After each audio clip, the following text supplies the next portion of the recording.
योगी कह रहे हैं बटेंगे तो कटेंगे। बिल्कुल सही है कि अगर आपस में जाट बट गए तो वो कटेंगे। क्यों काटेंगे? वो मुसलमान काटेंगे। अरे मुलायम सिंह ने वो बहुत मतलब मेरठ में इतने हिंदू मरवाए, जाको कोई हद ना रही। योगी के बयान पर क्या कहेंगे, बटेंगे तो कटेंगे? योगी जी ने बिल्कुल सही कहा है, मैं उनके साथ हूँ, 100% साथ हूँ। और योगी जी ने जो काम किया वो वाकई में ही वास्तविक सराहनीय है। मैं उनको दिल से सलाम करता हूँ और मैं तहे दिल से कहता हूँ जय भाजपा तय भाजपा। नहीं, योगी जी जो बोल रहे हैं बिल्कुल सही बोल रहे हैं। यूपी में योगी हैं जब तक सुरक्षित हैं। आपने देखा होगा जब से योगी बाबा आए हैं, जब से बिल्कुल ये दंगा और ये मतलब भ्रष्टाचार जितना भी हुआ है सब खत्म हो चुका है। आपने भी देखा होगा। अखिलेश यादव ताल ठोक चुके हैं कि 9 सीटों पे फिरकनी बना देंगे। ना बन पाएगी जी, फिरकनी नहीं बन पाएगी। जहां बाबा खड़े हैं वहां फिरकनी उनकी कोई नहीं बना सकता। जब तक बाबा हैं उन्हीं को वोट करेंगे। लगता है प्रधानमंत्री देखना चाहते हैं। बिल्कुल देखना चाहते हैं जी। अगले हम तो चाहते हैं कि अगले हमारे आने वाले योगी आदित्यनाथ जी प्रधानमंत्री बने। नमस्कार, मैं हूं केशव मलान। सीएम योगी आदित्यनाथ के बाद में प्रधानमंत्री मोदी ने भी बयान को दोहराया है और दूसरे शब्दों में कहा है कि एक रहेंगे तो सेफ रहेंगे। आज इसी मुद्दे पर बातचीत करेंगे। उपचुनाव का माहौल है और हमारी मौजूदगी उस खैर विधानसभा में है जहां पर उपचुनाव है। और खैर विधानसभा का ये गांव है बाजोता, जाट बाहुल्य गांव माना जाता है। बातचीत करेंगे उस मुद्दे पर कि आखिर यहां की जनता क्या सोचती है और किसे यहां पर विधायक के रूप में देखना चाहती है। लेकिन उससे पहले हमारे साथ में बुजुर्ग और युवा भी मौजूद हैं और बीच में हुक्के की गुड़गुड़ाहट है। मैं आपको ये सुना देता हूं और दिखा देता हूं। और सबसे पहले समझना होगा किसानों की समस्याएं और युवाओं की परेशानी। बातचीत की शुरुआत करते हैं। दादा राम राम। राम राम भैया। ठीक ठाक? बिल्कुल बढ़िया, मौज आ रही है? आनंद आ रहे खूब। किसकी वजह से? बीजेपी की वजह से। ऐसा है? हाँ जी। क्यों, ऐसा क्या कर दिया भाजपा ने? बहुत बढ़िया कर रही है भाजपा, जो कर रही है। हाँ, फौजी रिटायरमेंट हूँ, हमारी पेंशन बहुत बढ़ा दी। ओल्ड पेंशन तो बंद कर दी भाजपा ने। नहीं करी, नहीं करी। वो आ जाएगी, फिर आएगी, आ जाएगी, आएगी। हाँ। क्या अंतर देख रहे हैं पहले की सरकार में और आज की सरकार में? पहले की सरकार ने तो लूटमार कर दिया, बहुत बर्बादी कर दी। अब बढ़िया है। अब बढ़िया है। हाँ। मोदी कह रहे हैं राहुल गांधी देश को तोड़ना चाहते हैं। नहीं। हाँ। देश को कौन तोड़ना चाहता है? कौन तोड़ना चाहता है? राहुल गांधी। हाँ जी। और मोदी क्या कर रहे हैं? मोदी बढ़िया कर रहे हैं, जोड़ रहे हैं। हाँ। योगी कह रहे हैं कटेंगे बटेंगे तो कटेंगे। बिल्कुल सही है, बिल्कुल सही है साहब, बिल्कुल सही है। बिल्कुल सही है। ऐसा क्यों? बिल्कुल ऐसा ही है कि अगर आपस में जाट बट गए तो वो कटेंगे।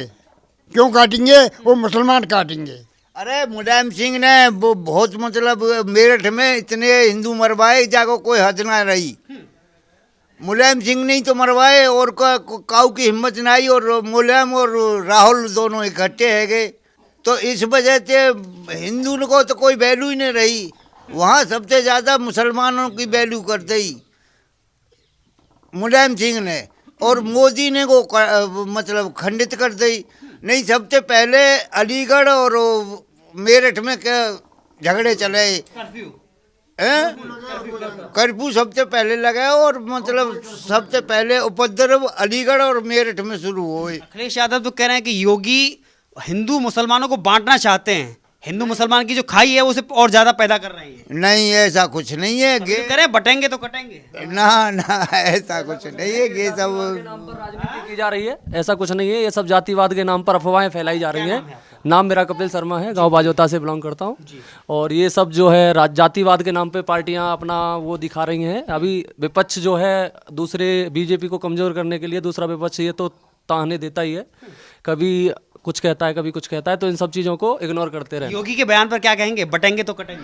योगी जी ने बिल्कुल सही कहा है, मैं उनके साथ हूँ, 100% साथ हूँ। हमारे बुजुर्गों के साथ हम शाम के टाइम बैठते हैं, मैं जॉब भी करता हूँ, सारे हमारे युवा भाई सभी जॉब करते हैं। तो जैसे हम आके शाम को बैठते हैं तो हमारे बुजुर्गों का सिर्फ एक कहना होता है कि हम जो वोट देते हैं वो योगी जी और मोदी जी के पीछे ही कमल के फूल को वोट देते हैं, ना कि कैंडिडेट को वोट देते हैं। कैंडिडेट आपके लिए रीजन बताता हूँ, उसका मैं रीजन बताता हूँ कि जो भी कैंडिडेट हमारे बीच में आता है सिर्फ चुनाव के टाइम पर वो हमें नजर आता है और उसके बाद हमारा कैंडिडेट गायब हो जाता है।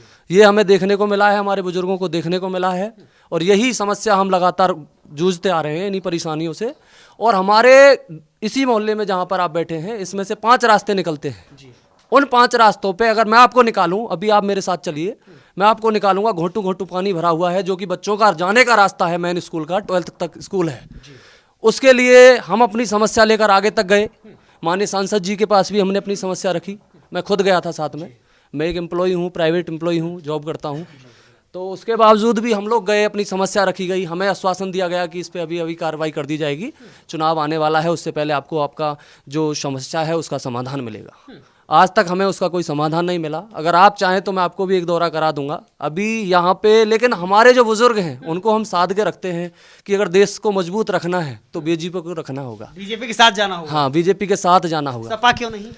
उसके चक्कर में मैं क्या ही बोलूँ, मैं किसी दूसरी पार्टी पे कोई ताना नहीं देना चाहता, लेकिन आपको भी पता है और सबको पता है कि सिर्फ उन्होंने 60 सालों में देश को खाया था। अभी हमारे जो मोदी जी हैं, आपको पता होगा, अभी रिसेंट का बता देता हूँ, धनतेरस वाले दिन हमारे मोदी जी कितना सोना लेके आए हैं वो आपको भी पता है, सारी चीज़ें पता है, मेरे को भी पता है। मैं इन बुजुर्गों को आगे बताता भी हूँ शाम के टाइम कि मोदी जी ने आज ये कर दिया, आज सेना को इस तरीके से मजबूत बना दिया, आज हमारे देश में ये नया काम हो गया।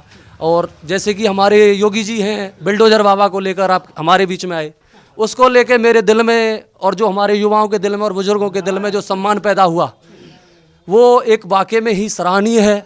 और योगी जी ने जो काम किया वो वाकई में ही वास्तविक सराहनीय है। मैं उनको दिल से सलाम करता हूं और मैं तहे दिल से कहता हूं, जय भाजपा, तय भाजपा। लेकिन सुप्रीम कोर्ट ने बुलडोजर नीति पर फटकार लगाई है, 25 लाख का जुर्माना लगाया है। ऐसा है, देखो, जब कोई चीज़ लागू की जाती है तो उस पर कुछ ना कुछ, कई बार अगर घर से एक बेटा किसी सही राह पे जा रहा हो और उसके बाद भी दिख रहा हो कि सामने इसको लेके विपक्ष कुछ ज़्यादा हंगामा कर रही है, चुनौतियां ज़्यादा होती है, तो बाप का हक बनता है कि भैया थोड़ा सा कंट्रोल कर लिया जाए, बेटे पे ज़्यादा दिक्कत ना की जाए। तो वो है, उससे मैं ज़्यादा उन सब चीज़ों पे कहना नहीं चाहूँगा, राजनीति में मैं ज़्यादा उतना इन्वॉल्वमेंट नहीं। बुलडोजर नीति से सहमत हैं? बहुत ज़्यादा सहमत हूँ। बिल्डोजर नीति और योगी जी की ही देन है जो आज जो यूपी में हमारी जो बहन बेटियां हैं सरियाम रोड पे रात को 12 बजे भी घर आ जाती हैं, ये योगी जी की देन है। और उससे पहले सरियाम कहीं पर पकड़कर बदतमीजी कर दी जाती थी, सारी चीज़ें होती थी। लेकिन अभी हमारे बीच में जब से हमारे योगी जी आए हैं, उन्होंने बहुत कुछ लाए हैं और बहुत अच्छा किया, उन्होंने बहुत सारे काम किए हैं। मैं उन्हें, जब तक मेरे अंदर सांसें हैं, मैं उनके साथ हूँ, हमेशा साथ हूँ, कट्टर समर्थन हूँ उनका और बीजेपी के साथ हूँ। ओवैसी का नाम सुना है? हाँ, सुना है। वो आज भी कह रहे हैं 15 मिनट के लिए पुलिस हटा के देख लो, पता चल जाएगा कौन ज्यादा ताकतवर है। वो तो टाइम बताएगा, एक बार हटा के देख ली जाए, फिर वो तो टाइम बताएगा, एक बार हटा के देख ली जाए। वो तो तानों से क्या होता है, वो तो सरियाम रिजल्ट आ जाएगा। लेकिन इन सब चीज़ों को छोड़ो, इस पे हमें क्या करना देना। बात करें यहाँ मुद्दा, युवाओं का मुद्दा क्या है? क्योंकि स्टेडियम की लंबे समय से मांग थी। योगी सरकार ने खैर में लक्ष्मणगढ़ी में एक बड़ा स्टेडियम की घोषणा की। बाकी और कौन से ऐसे मुद्दे हैं जो युवाओं के सामने हैं और चुनौती के रूप में भाजपा के सामने? ऐसे युवाओं के लिए जो हमारे भाई हैं, हमारे ये सचिन चौधरी भाई ने 11 साल मेहनत की, उसके बाद में आर्मी के लिए इन्होंने दिलो जान से मेहनत की, कंटिन्यू मेहनत की। ये आपके सामने एक बहुत बड़ी मिसाल है। इस गांव से 11 साल इन्होंने दौड़ की है लगातार। लेकिन उसके बावजूद भी क्या हुआ कि जो उन्होंने उसको आर्मी को तोड़कर 4 साल में किया, वो थोड़ा सा युवाओं को कहीं ना कहीं झकझोरा है, तोड़ा है। लेकिन फिर भी हम ना बिछड़ते हुए, फिर भी हम आज भी बीजेपी के साथ हैं और युवा सभी साथ हैं। कहते हैं ना, परिवार में जब रहते हैं तो कभी कभी थोड़ा मोड़ा चलता रहता है, तो इसी तरीके से बीजेपी को हम अपना परिवार मान के एक साथ सभी चल रहे हैं, साथ चलते हैं। हाँ। एक सवाल और आपसे आखिरी, ये जाट बाहुल गांव है और क्षेत्र भी जाट बाहुल है, जाट किसके साथ? जाट, देखो, मैं जाति से ब्राह्मण हूँ, ये मेरे सारे भाई जाट हैं और जितने भी यहाँ बैठे हैं, ये हमारा एक ही घर है ब्राह्मणों का, यहाँ पे सारे ही ब्राह्मण हैं। तो यहाँ पर जो मैंने अपना व्यक्तिगत बताता हूँ आपको, जैसे मैं आके शाम के टाइम में सुबह चला जाता हूँ, शाम को गांव में आता हूँ, तो जैसे मैं यहाँ पे सभी बुजुर्ग बैठे होते हैं, सबसे बातचीत होती है, तो सभी बीजेपी के साथ हैं। थोड़ी सी नाराज़गी जरूर थी, लेकिन अभी सब साथ हैं। थोड़ा सा क्या हुआ था, दूसरे प्रत्याशी का मैं नाम नहीं लेना चाहूँगा, जातिवाद को लेकर थोड़ा सा आया था, लेकिन अभी कुछ ऐसा नहीं है। ऐसा नहीं है। जाट किसके साथ है, नाम बताइए। मेरा नाम सचिन कुमार। बोलिए। भैया जाट हैं बीजेपी के साथ। ऐसा क्यों? ऐसा क्यों? क्योंकि जो काम बीजेपी ने किया है वो सपा ने कभी नहीं किया। कि सपा के प्रत्याशी कह रहे हैं कि जाटों के साथ में अन्याय हुआ है, उनको प्रताड़ित किया गया है। नहीं, ऐसा कुछ नहीं है। जो हमारे कपिल भाई ने बताया है वो बिल्कुल सही बताया है, बिल्कुल सही बताया है। योगी जी कह रहे हैं, उनके बयान से कितना सहमत हैं? बटेंगे तो कटेंगे। नहीं, योगी जी जो बोल रहे हैं बिल्कुल सही बोल रहे हैं। यूपी में योगी हैं जब तक सुरक्षित हैं। आपने देखा होगा, जब से योगी बाबा आए हैं, जब से बिल्कुल ये दंगा और ये मतलब भ्रष्टाचार जितना भी हुआ है सब खत्म हो चुका है। आपने भी देखा होगा, सब कुछ सही चल रहा है। तो उन्हीं के नाम पर वोट होगा? बिल्कुल बिल्कुल जी, उन्हीं के नाम पर वोट होगा। जी बिल्कुल होगा, उन्हीं के नाम पर वोट होगा।